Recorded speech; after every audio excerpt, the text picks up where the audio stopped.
এটা খুবই স্বাভাবিক। তবে বলার যেই অঙ্গভঙ্গি, ভাষা প্রয়োগ সেটা হয়তোবা ভিন্ন। যেমন ধরেন ডক্টর মোহাম্মদ ইউনূসকে নিয়ে বাংলাদেশ আওয়ামী লীগের শাসনামলে সুদখোর ইউনূস, আরও বিভিন্ন যে শব্দ আওয়ামী লীগ সভানেত্রী শেখ হাসিনা সহ আওয়ামী লীগের বিভিন্ন নেতাকর্মীরা ব্যবহার করত।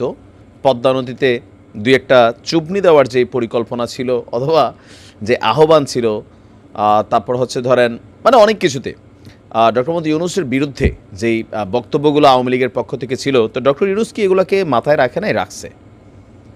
যখন শেখ হাসিনা বলতেন তখন শুধুমাত্র বাংলাদেশের জনগণ শুনতেন, তাই না?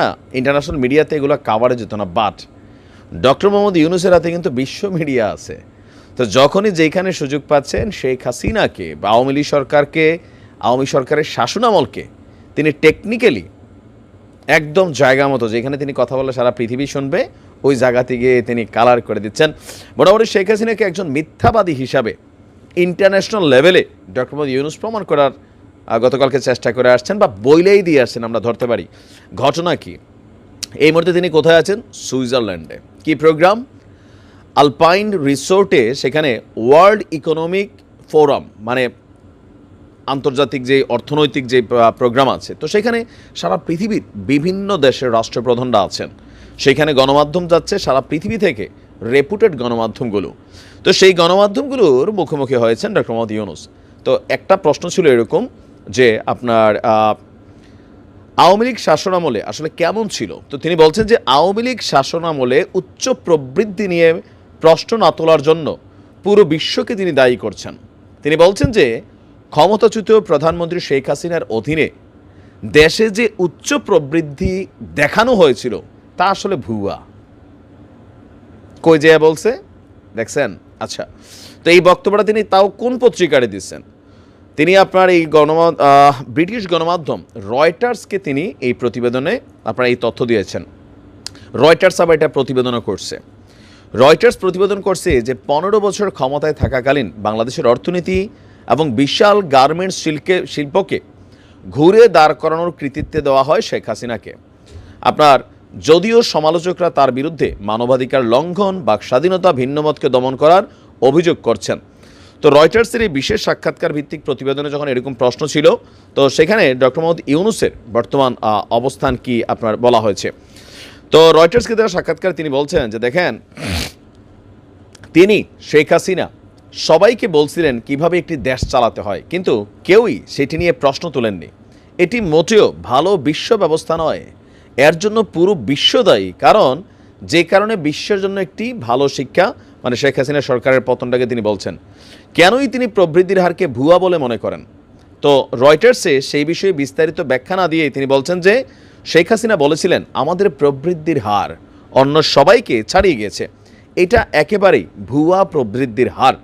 তবে বিস্তারিত ব্যাখ্যা না দিয়ে ব্যাপক ভিত্তিক ও অন্তর্ভুক্তিমূলক প্রবৃদ্ধির গুরুত্ব, সম্পদের বৈষম্য কমানোর প্রয়োজনীয়তা তিনি জোর দিয়েছেন।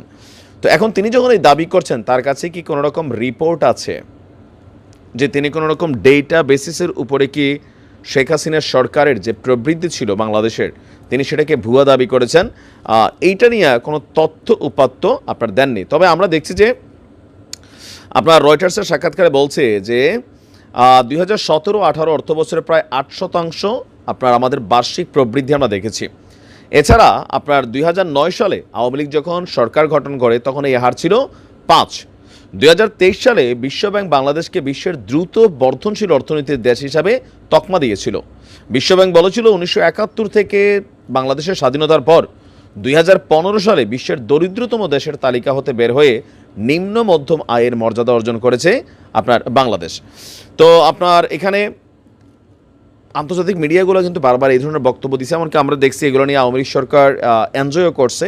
ইভেন বিশ্ব মিডিয়াতে এই শব্দগুলো আসছে, বিশ্ব ব্যাংক থেকে এই তথ্যগুলো আসছে নানান জায়গা থেকে। তো সেই জায়গায় ডক্টর মোহাম্মদ ইউনূস শেখ হাসিনার এই প্রবৃদ্ধিকে তার শাসনামলে যে ভুয়া বললেন, তো নেটিজনদের মধ্যে দুইটা প্রশ্ন যে হ্যাঁ ভাই, তিনি তো সব কিছুতে এমনই করছেন, কারিগরি করছেন, সো এটাও সত্যই হবে।